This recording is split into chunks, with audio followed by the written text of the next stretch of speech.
Going right now to Greg Jackson. Greg, thank you so much for this. Unfortunately, you are at the end of a diatribe right now where UFC President Dana White has called you, quote, a fucking sports killer for what he believes is your decision to not allow Jon Jones to face Chael Sonnen on September 1st in Las Vegas. Can you please address those assertions? I'm sorry it feels that way. I did advise John that taking a fight on, it's not 8 days notice, it's 3 days notice. Fight week, you don't really train or do anything. At the caliber of Sonnen would be not a wise thing to do, and I still feel that way. It's one of those things where you get a last minute guy stepping in. I mean, he's obviously been training with Henderson and getting ready for John. So, he'll come in shape, he'll come ready to rock and roll. He's not just stepping off of the bench and into the fight. I guarantee you that. So, that's a dangerous situation. And, if you want to fight somebody at Chael's level, you want to make sure that you have a full training camp. That just seems like smart to me. I don't know that I'm trying to kill the sport or do anything like that. That was my advice to him.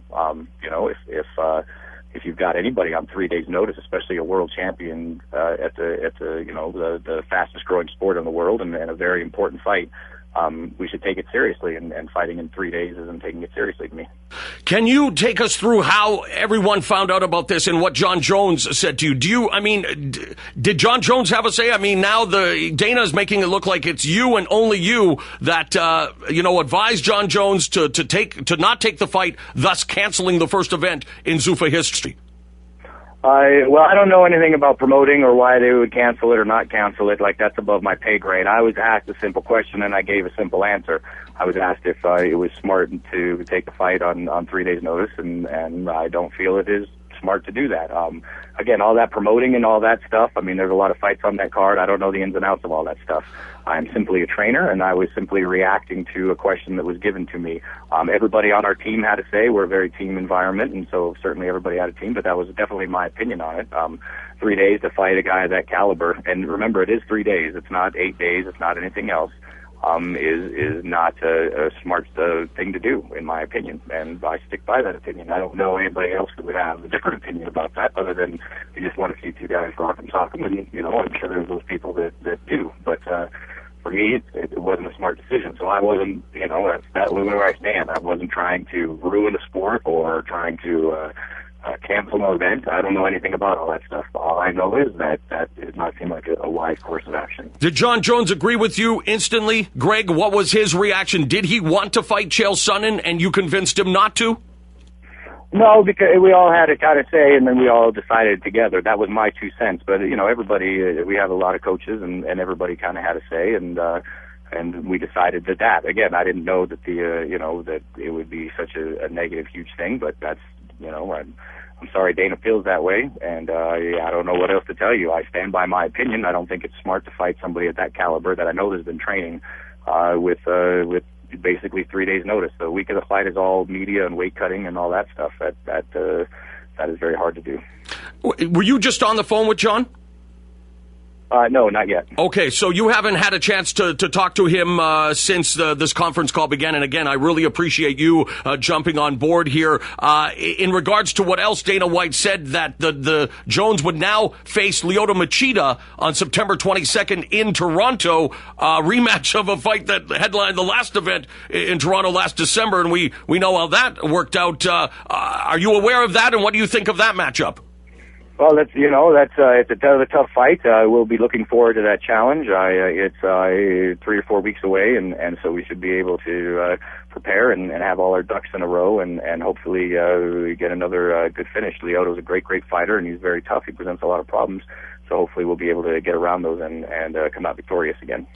Dana White mentioned that he saw you in San Diego last weekend. Can you just tell us how that meeting went? Did you have a chance to meet with him? And in light of what he's now accused you of, I mean, do you feel that you need to reach out to him and try to work things out? Or, I mean, are you upset? Are you pissed off at him calling you and I quote, a fucking sport killer?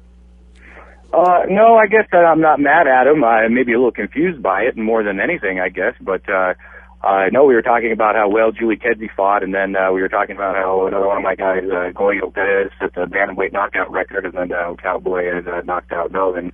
and we were laughing about, saying that we never finished fighters or anything, and just kind of giggling since we were fighting really hard on that.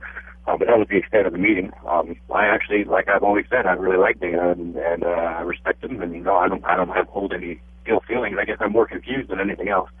So what is next then for you, Greg? Are you going to reach out to Dana and try to see what he meant by the comments and what, he feels that this now changes his relationship with Jon Jones. It's very, annus horribilis type, stuff here, Dana. The tone on the call was that he's very upset that Jon Jones didn't take this fight, on short notice. And yet I totally, can see where you are coming from in your camp regarding the fact that it is a very short notice fight. And, this is not just a prelim opener. This is for the UFC light heavyweight championship. Right. I guess that's my point. Is it's a serious fight with serious ramifications, and I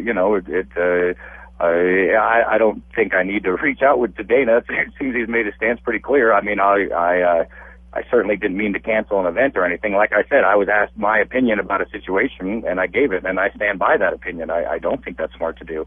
Is it an opinion? Is it an opinion shared by Mike Winklejohn and other decision makers? Like, what is the decision making process when it comes to Jon Jones? We all got together, and basically, we're all on the same sheet of music, and as well, that I think that is the right thing to do. You know what I mean? Like, I thought, these guys are professional promoters, and that's what they do, and there's nobody that promotes fights better than Dana and the Fertittas. Nobody. I didn't know that they had it all riding on one fight, certainly. It's one of those things that, you ask me as a trainer what my opinion is, I'm going to be honest and give it to you. I'm not a yes man. I'm not in anybody's pocket. I try to do what's best for my guy, and I think that's what was best for my guy. Again, I don't hold any ill feelings. I guess I'm a little surprised by the ferocity of the response of it, but that's my opinion. And just not to belabor the point, and I will let you go because you've been more than fair to come on so quickly and address this subject, which obviously is the biggest story in MMA, maybe of the year, in fact, with everything that's gone down. When Jones approached you, what was his temperament? Was he like, hey, coach, they've offered this, I don't know, or hey, coach, they've offered Sonnen, let me at him? Can you just give us an idea of where he was when he approached you? Well, Jon is always ready to hear everybody's opinion on everything, and he came at it from a very wise place where he's like, okay, this is a situation. This is what do you think we should do? Do you think we should do this or that? And so he's very matter of fact about it.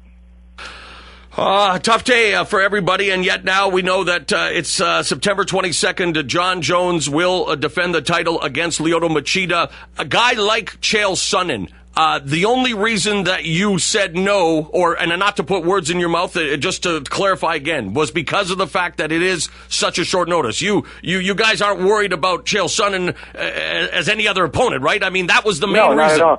Listen, if you decided to put Chael in Toronto instead of Machida, that's fine. We'll fight whoever. I mean, anybody that accuses Jon of hiding that belt should go back and see his last year of fighting champion after champion after champion after champion. That's not the case. The case is it's a world title in the best sport in the world, and it's 3 days notice against a guy that just fought for another world title who's very, very good, and who we need to prepare for. That's my opinion. This isn't backyard brawling. It's not. It's a professional sport. And I always treat it as a professional sport.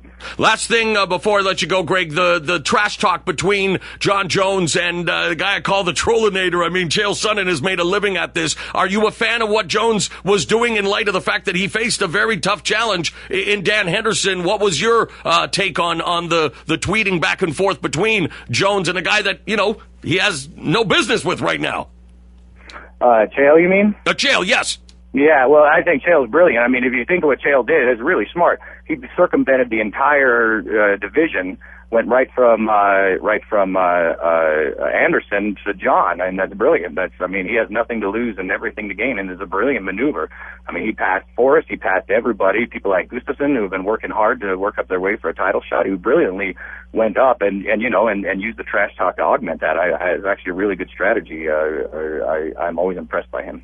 Are you hoping that Dan Henderson gets a shot down the road? I know he's torn, I believe his meniscus was what they said, so it's an injury that's going to put him on the shelf a while. He turns 42 tomorrow. I guess from, that standpoint, as a guy who loves challenges and loves putting together game plans against the all-time greats, how disappointed are you that Jones won't be facing Dan Henderson? Oh, I'm really disappointed. We trained so hard and we were so ready for that, but that's the game. It happens, and people get injured, and that's part of the sport. And it's not a team sport, so you can't replace somebody when they get injured right away, like you can in football or something. So it's just one of those things. And hopefully Dan gets better. He's a great friend of mine. I hope he feels better, and we look forward to it down the road. With just 1 month away, then, from the next fight in Toronto against Lyoto Machida, how drastic does or because of the fact that you faced him so soon, is it just going back to the drawing board that you've already come up with Machida and the way that worked out, or what happens now in terms of preparation? Yeah, we go right back. We'll be training right back in preparation again, so we'll be going right back to work. And do you expect, anything different than what, there was some concern in that first meeting, the first round, that the Machida was able to maybe penetrate that impenetrable defense of Jon Jones. Is there anything that concerns you even more about that fight now a month away? Yeah, it's a great challenge. He did it so good against Jon in that first round, and that we have to take that seriously and try to make adjustments to make sure that doesn't happen again. Thank you so much for this, Greg. I really appreciate you coming on and, trying to address the can't call it much more than it was. An attack by Dana White, calling you an effing sport killer in light of the fact that he feels you're the reason that Jon Jones turned down the light heavyweight title fight on very short notice against Chael Sonnen, who, was a middleweight title challenger. And for the first time in Zuffa history, an event has been canceled. UFC 151 will now be September 22nd. Jon Bones Jones versus Lyoto Machida 2 added to that event in Toronto. Again, thank you so much, Greg. No problem. Thanks a lot. Greg Jackson joining us in light of...